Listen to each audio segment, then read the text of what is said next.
So as a follow-up to a preseason video I did on Charles Cross, I wanted to do a video on his season opener against the Denver Broncos. I mentioned in my last video when he played the Pittsburgh Steelers that he had a really good game overall. I thought his preseason as a whole was really good too, beyond a few false starts in his game against the Bears. In this video though, I wanted to focus on his pass blocking snaps. For the majority of this game, Cross faced two very good pass rushers in Bradley Chubb and Gregory. I wanted to see how he fared in this one. As a side note, I'm not going to spend time talking about him as a run blocker. Truthfully, I didn't see anything different from what I've already said in the past, so if you haven't watched my other videos on Cross, I've put the links in the description box below. Just remember that Cross has been, and frankly always will be, more of a position blocker. He's not the type of guy that will bully a defender down the field. That's just not who he is. Now, before we begin this breakdown, if you can do me a huge favor and like and subscribe to this channel, I would greatly appreciate it. So anyways, Charles Cross is number 67, lining up as left tackle in all these reps. For most of the game, he faced either Bradley Chubb or Gregory. He also faced backup linebacker Baron Browning a few times as well. What's interesting is that the Seahawks actually left Cross on an island and didn't give him much help for most of this game. The Seahawks expected him to face these stud pass rushers one-on-one. From a scheme decision, this is an interesting choice. Not many teams will leave their rookie offensive tackle out to dry for most of his snaps in his first game. Against the Broncos, the Seahawks primarily lined up with their tight end on the right side next to fellow rookie Abe Lucas. In this alignment, sometimes the tight end would chip or would stay in to block. I think I saw maybe one pass blocking snap all game where the tight end did that for Charles Cross on the left side. Clearly, the Seahawks trust him to block all by himself as a rookie. As you'll see in this video, that worked on some plays, but on others, it definitely didn't. Now for this video, I want to focus on a few plays just to give you an example of what I saw. On this play in the first quarter, Cross technically didn't give up a sack since Geno was able to get rid of the ball quickly. However, this was still not a good rep. By my count, Geno threw the ball in just about 2.5 seconds. If he was forced to move on to his next read due to better coverage, this would likely have been a sack. From Cross's standpoint, I want you to pay close attention to his initial steps. His first few steps don't get enough depth in order to work the speed rush around the edge. Since Gregory started wide and he converted his speed to power, Cross was then forced to flip his entire body to try to stop the pass rusher. This was why he was already off balance by the time Gregory made contact.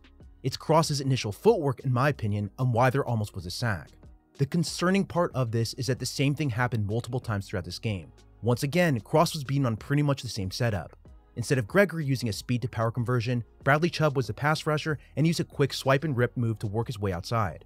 Pay close attention to Cross's feet and his initial steps. He's overextending his outside foot in an effort to gain depth, and that's why his feet and hands are out of sync.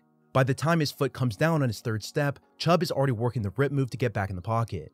This is why he was out of position.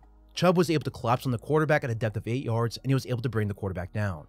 This sack was 100% on Charles Cross.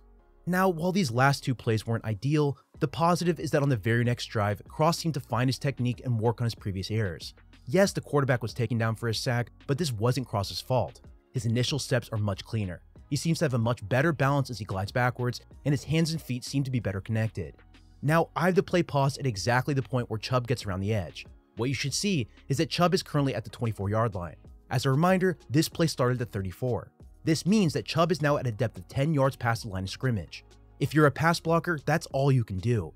You expect your quarterback to step up since there's no way with proper technique that a pass blocker can get this much depth. I'm guessing that Geno stepped backwards in the pocket because of the pressure coming from the left guard.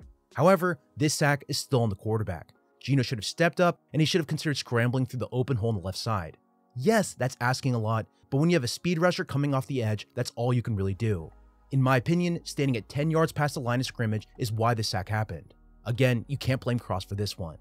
Outside of these few plays that I broke down, I saw two other pressures. I saw one similar to the others where Cross didn't gain enough depth on his initial steps. The other pressure I saw was on a play-action pass midway through the game. What Cross did here was something I noticed that he would do dating back to his film in college. On certain zone runs, Cross would sometimes set too wide. This would invite a pass rusher or a run defender to work back inside and beat him through the B gap. That's what happened here. Now, while I've shown a few plays where Cross was beat, I want to point out that he looked fine for the vast majority of his other snaps. Yes, 4 pressures with 1 resulting in a sack isn't great by any means. However, nobody should be expecting a rookie offensive tackle built to handle 2 really good pass rushers on his own. That's what the Seahawks set him up for in this one. Outside of this, I felt like he moved really well on the other play-action passes. I also felt like his handling of stunts and twists was exceptional, and I thought he was at his best anytime he was allowed to use a quick set to get his hands on the pass rusher early. He looked really good anytime he could do that. Overall, and to wrap this up, I gave his run blocking somewhere around a B-. As for his pass blocking, that was probably somewhere in the low C to D range. It wasn't great by any standards, but it certainly wasn't the worst. If you watch the season opener with the Bills and the Rams, and how Von Miller tore apart left tackle Joseph Noteboom, this certainly wasn't as bad. However, a lot of improvements can still be made. I'm still confident in Cross's upside, and it's clear that the Seahawks coaching staff trusts Cross given the number of one-on-ones he faced. As a side note, if you rewind a number of plays I showed, you should rewatch it for right tackle Abe Lucas. Lucas is a fellow rookie, and I thought he played pretty well throughout this game. He was given a little bit more help given the right-hand nature of the scheme with the tight end on his side, but on his one-on-one reps, I thought he looked pretty good in space.